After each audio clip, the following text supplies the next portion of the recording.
New York City, the makers of Clipper Craft clothes for men, and more than 1,200 leading retail stores from coast to coast, present that immortal character created by Sir Arthur Conan Doyle, the world's most famous detective, Sherlock Holmes, starring John Stanley.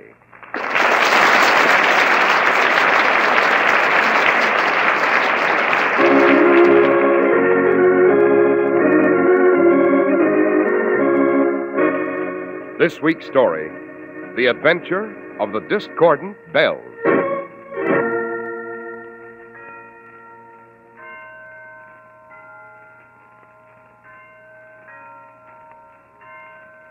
Listen to those bells, Holmes. Yes, Watson, the historic Blandford bells.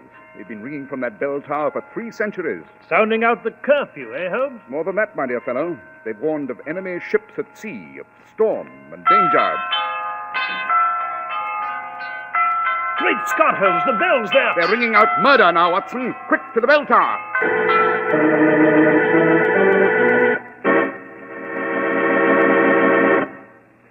Well, Dr. Watson, working late at your memoirs tonight, I see. Yes, Mr. Harris, and on a particularly fascinating adventure, if I may say so. I call it the adventure of the Discordant Bells. Rather strange name, Dr. Watson. Yes, it is indeed, and rather a strange case. To this day, Mr. Harris, I cannot hear the sound of tower bells without recalling vividly the peculiar events of this remarkable adventure. And, Dr. Watson, you're going to tell us all about it. I shall, Mr. Harris, I shall indeed.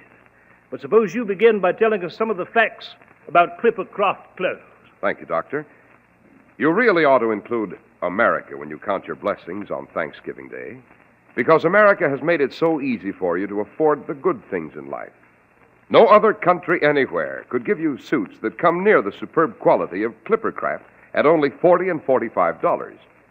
But at Clippercraft, such miracles happen every day when more than 1,200 of this country's finest independent stores from coast to coast concentrate their mighty purchasing power. That calls for enormous quantities of fabric.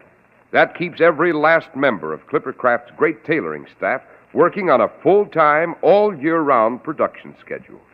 The savings would make you gasp. That's why your Clippercraft suit of luxurious worsted costs only $45. And why so many millions are taking advantage of Clippercraft's superior values in expensive-looking topcoats and overcoats. Yes, compare Clippercraft with clothes selling for many dollars more.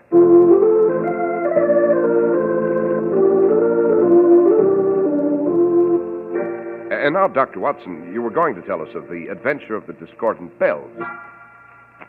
So I was, Mr. Harris. And it begins properly near Eastbourne, at a place called Beachy Head on the Channel Coast in the South Downs country. There, atop a frowning cliff, stood Blandford Abbey, built by the first Lord Blandford centuries ago, along with the famous Blandford bells in the bell tower. These bells were not only historic, but priceless in a material sense, studded with jewels and encrusted with gold filigree. Then one afternoon, Lord Blandford and the Abbey trustee, Charles Easterly, were in council at the Abbey when they received a visitor. My name is Aldgate, Lord Blandford. William Aldgate. You know the name? Yes, Holgate.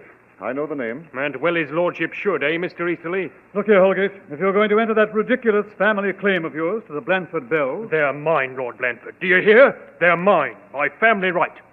My ancestor, Christopher Aldgate, cast those bells for Lord Peter Blandford in the 17th century. He was never paid for his work. He was cheated. Died in debtor's jail. And I suppose you expect me to pay you for the bells, eh, Holgate? My rightful inheritance, Lord Blandford. My father tried to collect it from your family, and my grandfather before him, and his father, too. But I'll not be put aside as they were. Oh, won't you, Holgate? Well, let me tell you this. You have no legal right to collect anything, and I'll not submit to blackmail. Now, get out. Very well, Lord Blandford. But believe me, you'll regret this. You haven't heard the last of this yet. A very unpleasant fellow, your lordship. Yes, Easterly. That word unpleasant reminds me. I have a very unpleasant duty to perform at the bell tower this evening. Yes?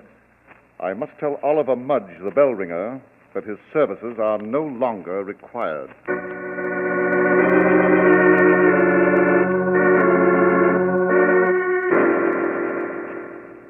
But why? Why, your lordship, why? Why are you giving me the sack? I'm sorry, Mudge, but your conduct forces me into it. Twice you've reported to the bell tower here in your cups, disgracefully drunk. And 3 times you have rung the curfew late. But your lordship... I don't propose to argue the point, Mudge. Tonight you ring the bells for the last time. No, Lord Blandford. You'll not separate me from my beautiful children up there in the belfry. From father to son, my family has rung those bells ever since they was hung in the belfry. You can't give me the sack, you can't. I can and I will, Mudge. I've already engaged a new bell ringer, Alfred Riggs. He'll be here tomorrow to take your place. No, lordship, you lordship, no, please.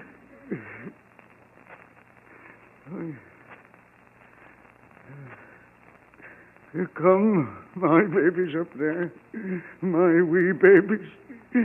Your tongues are still. Come, little Davy, Big George, and beautiful Betty. Open your brown mouths and cry. Come, Big George, awake.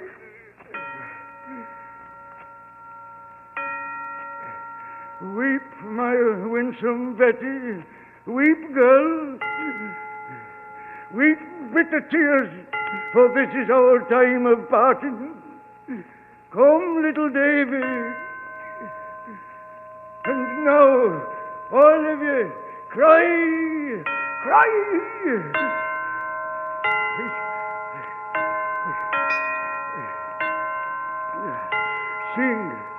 Sing a sad song, my beloved ones. Higher and higher. Move your tongues, my babies. Move your tongues. Pour your tears from your throats. I'll have my revenge, I will, if they steal you from me. Oliver Mudge the bell ringer will have his revenge.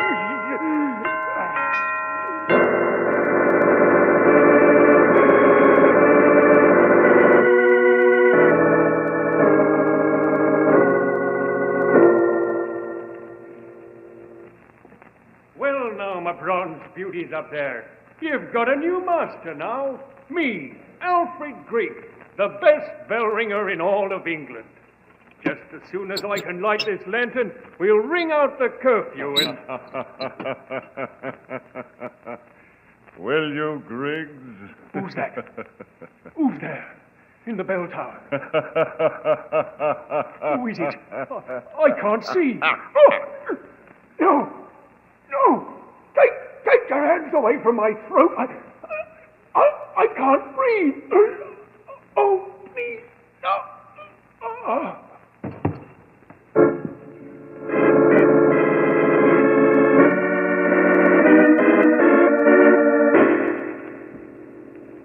Well, Mr. Holmes, Dr. Watson, I've given you what facts I possess. After the new bell ringer, Griggs, was found dead, and knowing that Lord Blandford was in mortal danger, I came post-haste to Baker Street here. I see. A very wise decision, Mr. Easterley. You say this bell ringer Griggs was found hanging from the center bell rope? Yes, Dr. Watson. And the official police, what's their view of this rather peculiar phenomenon, Mr. Easterley? Suicide. I see. But I take it you are not so sure. Well, Mr. Holmes, in view of Holgate's claim to the bells and the attitude of the original bell ringer, Oliver Mudge. Quite. Well, it seems to me, Holmes, a man like this bell ringer might resent getting the sack enough to... We cannot spring to any conclusion at this time, my dear Watson. The first rule of investigation, ascertain the facts, then form the conclusion. Then you'll come to Beachy Head and look into this situation, Mr. Holmes? By all means. This particular problem has certain peculiar and bizarre facets that I find impossible to resist. Watson. Yes, Holmes? I believe there's a noon train for the South Downs country. We shall make it a point to be aboard. Right, Holmes. You will accompany us, Mr. Easterley? No, Mr. Holmes. I have some rather urgent business here in London that will keep me overnight. As you wish, Mr. Easterley. We shall meet you at Beachy Head tomorrow.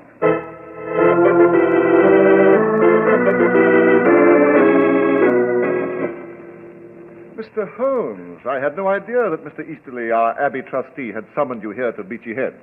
But now you have arrived, I bid you welcome. Well, that's very kind of you, Lord Blandford. And I must say it was a very pleasant journey. Lord Blandford. Yes, Mr. Holmes? A few questions, if you please. Well, of course. Do you believe the verdict of the official police that Alfred Griggs hanged himself? I have no reason to believe otherwise. What about the bells, your lordship? I suppose they will remain silent now? Not at all, Dr. Watson.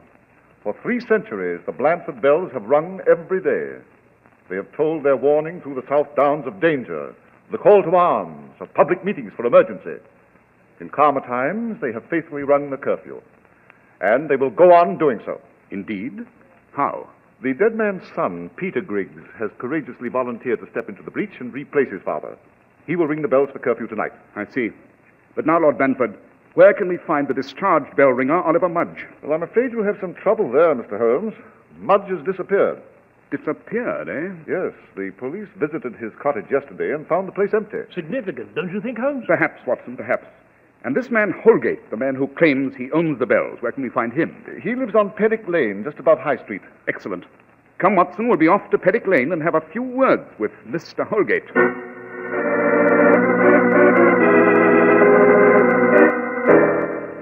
Holgate, I take it you knew the original bell ringer, Oliver Mudge? I knew him, Mr. Holmes. Perhaps you could tell us where we might locate him. I don't know that, Dr. Watson. I mind my own business, I do, and I let Mudge mind his. And I presume your business is entering a claim to the Blandford bells. Aye. But they should be called the Holgate bells, Mr. Holmes. Yes, I understand you approached Lord Blandford with your claim on several occasions. Aye, so I have. I've approached his lordship. He's thrown me out of the Abbey every time he has. And Mr. Easterly? I presume you've talked to him, too? I've done that, too. But him and Lord Blandford, they're 2 peas in a pod. And here I am, with not a shilling, and those bells up there worth a fortune. Well, I must confess, Holgate, I can understand your feelings in this matter. Aye, and they'll not take down the bells. They'll keep 'em up in the tower. Well, let 'em, says I. They won't sound a note, what with Alfred Griggs dead. They'll not ring now. On the contrary, Holgate, they will. Eh? What do you mean? The dead man's son, Peter Griggs, has volunteered to stand by as bell ringer. I see. Young Peter, eh? Exactly. But come, Watson, we must be off. Where to, Holmes? It's rapidly getting dark, Watson, and I should like to inspect that bell tower.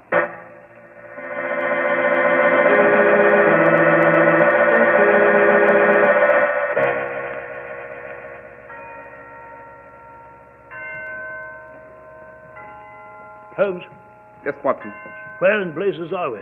No, it's so dark I can't see a thing. We're very near the bell tower, Watson. In a few moments we shall pass through the Blandford graveyard at the rear of the Abbey and thence to the tower. Graveyard indeed.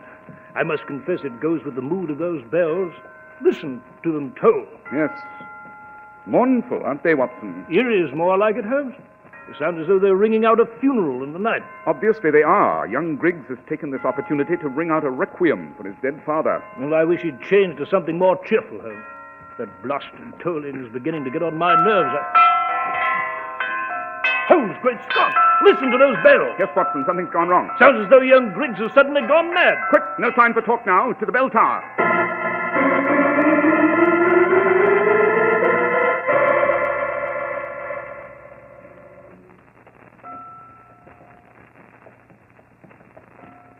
Here, Watson, through this door. It's the only way to get into the bell tower. Yes, right, Holmes.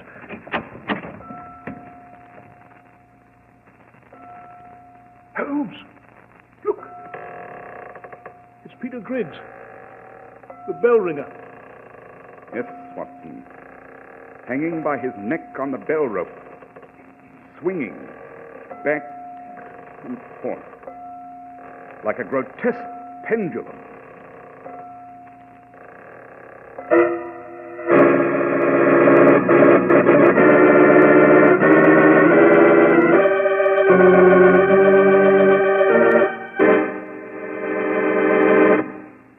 When you stop to think of it, you have a lot to be grateful for here in America, especially the brilliant American ideas that are dreamed up just to give your hard-earned dollars greater value.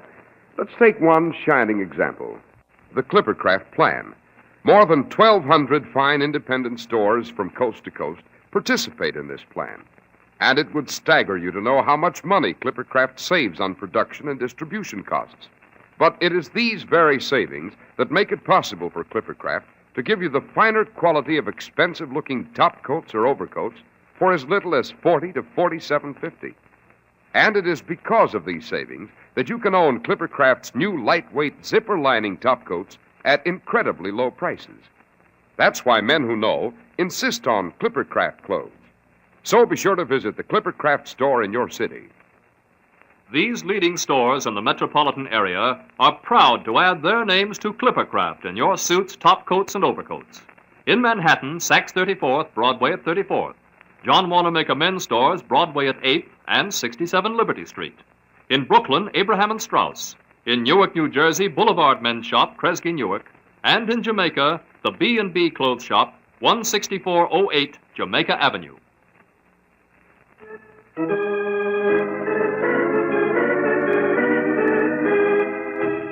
And now, let's return to our story, Dr. Watson. Well, Mr. Harris, Holmes and I stood there for a moment, spellbound in horror, watching the limp figure hanging by the neck sway back and forth, in a wide arc in the bell tower, for all the world like a gruesome human pendulum. We'd seen no one enter or leave the bell tower. Then, while I held the bell ringer's lantern high, Holmes seized young Griggs's body and gently brought it to a stop. Then he pointed out, Watson, this door is the only entrance or exit to the bell tower. Yet this bell ringer was strangled and hung upon that rope not 1 minute ago. Holmes, you mean... I mean that the murderer may still be in this bell tower. What? Watson, you have your service revolver with you? Yes, I took it along, Holmes, but... Give it to me. But why? Quick, Watson, your revolver. Holmes, what are you going to do? Hold that bell ringer's lantern high, Watson. I intend to climb that ladder and have a look into the belfry.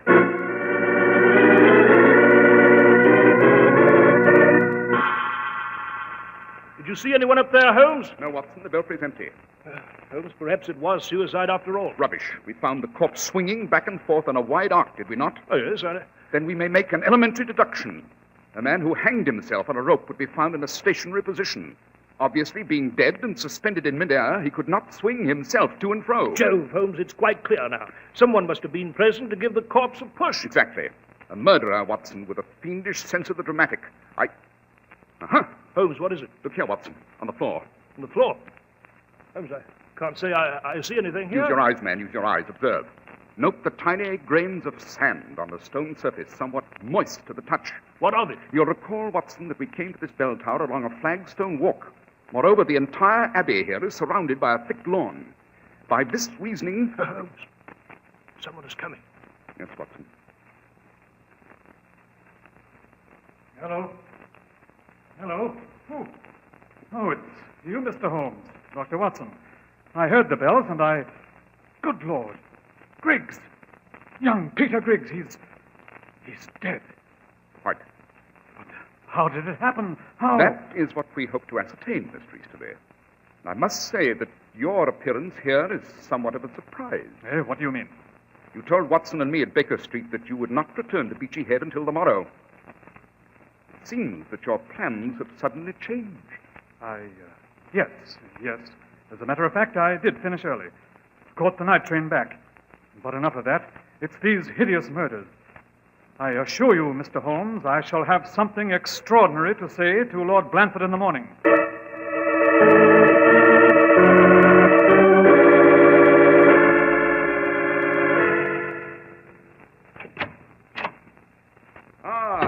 Up at last, eh, Watson? Oh, good morning, Holmes. You seem to have left the hotel early. I did indeed, Watson, and after reinforcing myself with an excellent breakfast of kippers, scrambled eggs, toast and marmalade and tea, I took the liberty of examining the Abbey premises in broad daylight. And particularly the bell tower, I suppose. On the contrary, Watson, I studiously avoided the bell tower. At the moment, surrounded by a crowd of the morbidly curious, and the local constables hard put to keep the onlookers at their distance. For my part, I found the graveyard adjacent to the tower far more interesting. You did? Why, Holmes? The stones and the main mausoleum itself are built entirely of sandstone and house the last remains of the Blandford family far back into antiquity. After that, I visited the bank and exchanged amenities with several of the local tradesmen. Oh, dash it, Holmes, you sound like a tourist with a Baedeker. After all, we're dealing with murder here, you know. Come in. Mr. Holmes? Dr. Watson? Yes? My name is Whitford, sir. Coachman in the service of Lord Blandford. Well? His Lordship requests your presence at the Abbey, sir, on a matter of urgent importance.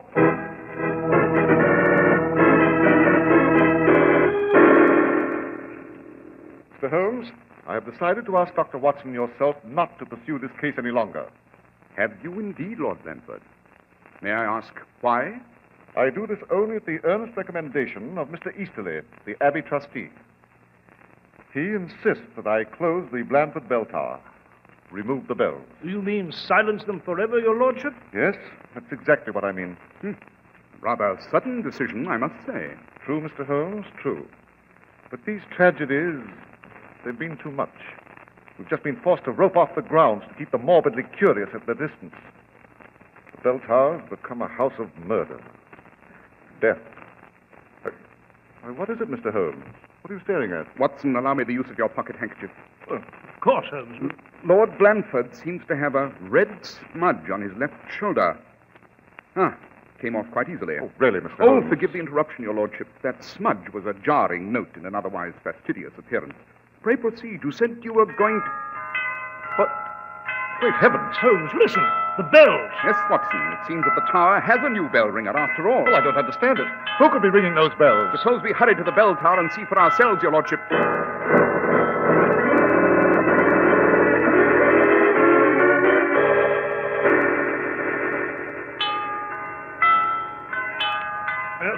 Here we are, Holmes. Yes, Watson, we'll be inside the tower in a moment. Well, I don't understand it, Mr. Holmes. I don't understand it. Who could be ringing those bells? We shall see the moment we walk through this door. Whoever it is, it's obviously a professional. Why, it's Mudge. Oliver Mudge. Interesting, Lord Blandford. Steady. The original bell ringer comes back to roost. Mudge! Mudge! Let those bells alone, do you hear? No! No! You'll not drive me away this time, your lordship. You'll not drive me away from my children. I heard you were going to take them down from the tower, but I'll not let you do it. Will I, my children? Mudge, I order you to drop those bells. Oh, my babies, open your bronze mouths. Ring, sing, cry to the countryside. They'll never take you away from me, will they now? Higher and higher, my golden beauties. Tell them you'll stay. Tell them you'll never leave this tower. Mudge, look out! Holmes! The center bell! The big one is falling!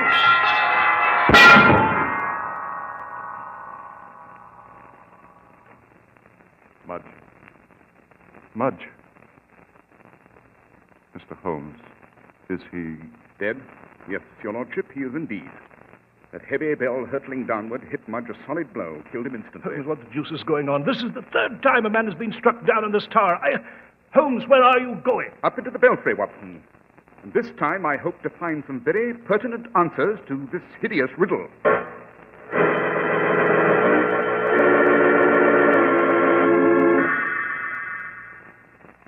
Holmes!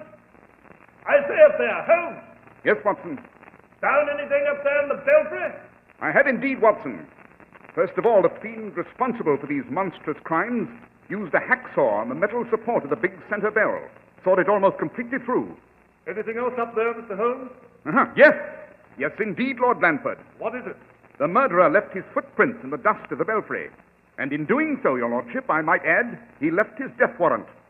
Watson. Yes, Holmes? We'll return to the belfry here tomorrow morning with the proper apparatus to take casts of these footprints. After that, I'm willing to wager that the villain will be apprehended and the case closed.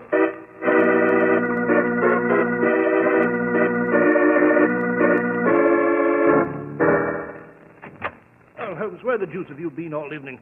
You've been gone from the inn since late this afternoon. I've been making the rounds of every pub in Beachy Head, Watson. Every public. In the name of heaven, Holmes, why? Not to quaff the native ale, I assure you, Watson, but rather to disseminate gossip and spread news.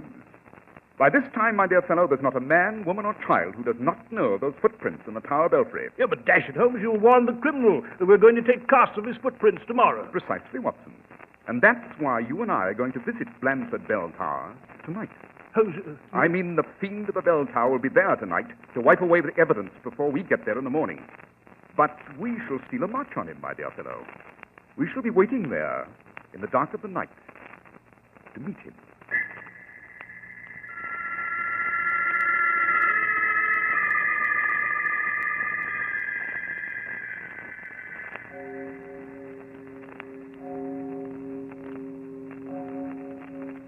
Oh, it's 3 o'clock, Holmes.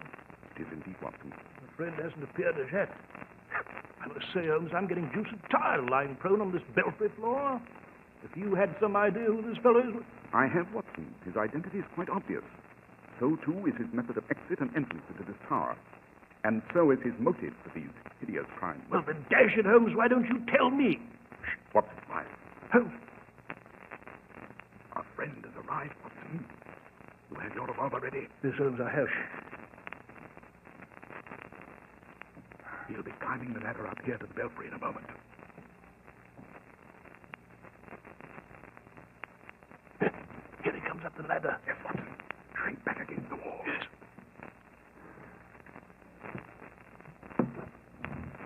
Stand where you are, Lord Blanford. What? By Jove, Blanford! Don't move, your lordship. Dr. Watson has a revolver pointed at you, and I assure you he'll use it if necessary.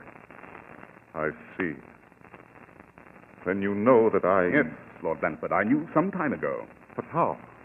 How? I thought I'd... The ego of the criminal mind, your lordship. Your crimes were far from perfect to a careful analyst. First of all, you were careless enough to leave grains of sand on the floor. Moist sand. That sand could not have come from the ground, since they consisted entirely of lawn and flagstone walks. Yes, but Holmes, I don't understand. Elementary, my dear Watson, elementary. Moist sand meant sand from underground. We did not see his lordship come out of the doorway, you recall. Therefore, he must have left the tower from within, through some sort of tunnel dug underground. And I believe there is a tunnel leading into this tower from the mausoleum. Is there not, Lord Blanford? You hid in your ancestors' mausoleum, came in through the tunnel, hanged those unfortunate bell ringers, and returned to the mausoleum. How did you know I was in the mausoleum? The tomb is a soft red sandstone, and you had a red smudge on your shoulder, which I wiped off on Dr. Watson's handkerchief here. That smudge also proved to be sandstone. Lord Blanford, why did you commit these horrible hangings? Money, Dr. Watson. I needed money. Yes, so I ascertained at the bank and by talking to various tradesmen here in the village, your lordship. You were heavily in debt through some unfortunate stock transactions, and you needed to recoup. Oh, the bells. That was the answer, do you hear? The bells. If I could get them out of the tower, they'd be mine. I could sell them for thousands of pounds. But you couldn't dismantle the bells without facing an aroused citizenry, could you, Lord Blanford? You knew the South Downs folk would never let you tear down that tower, so dear to them by tradition. Yes. Yes, that's correct. So you fell upon this fiendish scheme to make the tower a death trap, and thus have a legitimate excuse to dismantle the Blanford bells. Oh, yes. I counted upon the notoriety. Watson. Yes, Holmes? Go to the village and get a constable. I'll wait here with Lord Blanford. And I promise him all the notoriety he wants. In every newspaper in England.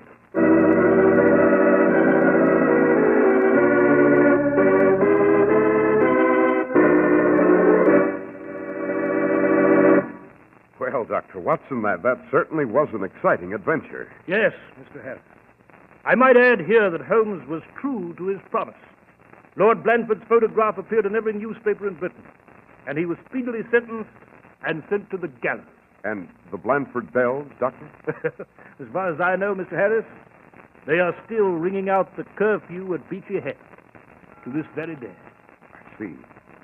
Well, what about next week's adventure, Dr. Watson? Well, next week, I shall relate to you the case of the well-advertised murder. It concerns a woman's desperate fight to keep from becoming a homicidal maniac.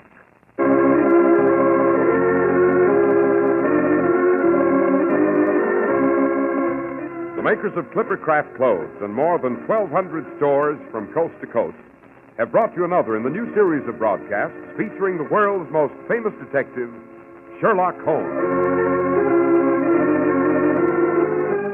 Our stories are based upon the character Sherlock Holmes, created by Sir Arthur Conan Doyle, and the program is produced and directed by Basil Lockridge. Sherlock Holmes is played by John Stanley, Dr. Watson by George Selden. This week's story was written by Max Ehrlich, with special music by Albert Berman.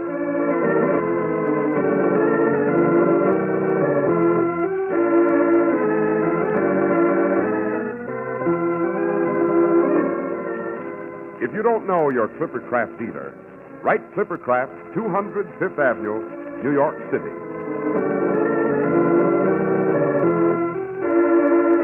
Be sure to listen next week to Sherlock Holmes in The Case of the Well-Advertised Murder.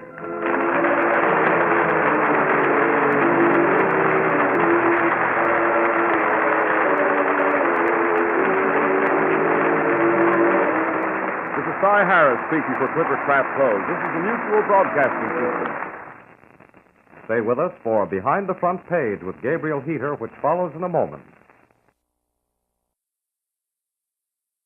Well, Dr. Watson, that certainly was an exciting adventure. Yes, Mr. Harris.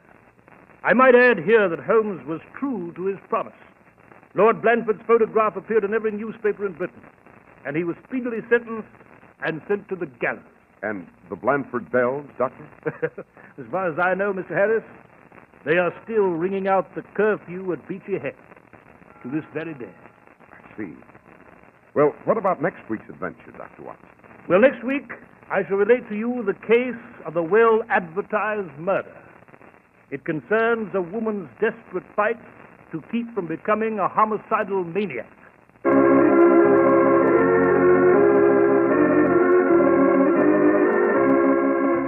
The makers of Clippercraft clothes and more than 1,200 stores from coast to coast have brought you another in the new series of broadcasts featuring the world's most famous detective, Sherlock Holmes. Our stories are based upon the character Sherlock Holmes, created by Sir Arthur Conan Doyle, and the program is produced and directed by Basil Lockridge. Sherlock Holmes is played by John Stanley, Dr. Watson by George Spelman. This week's story was written by Max Ehrlich, with special music by Albert Berman.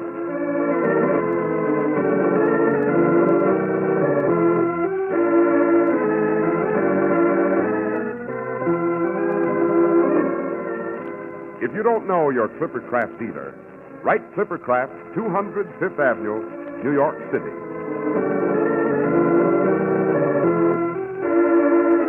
Be sure to listen next week to Sherlock Holmes in The Case of the Well-Advertised Murder.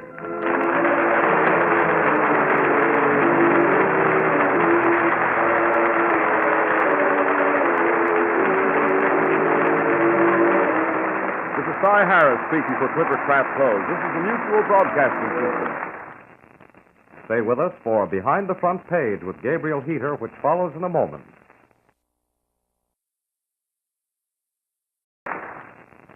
Stay with us for Behind the Front Page with Gabriel Heater, which follows in a moment.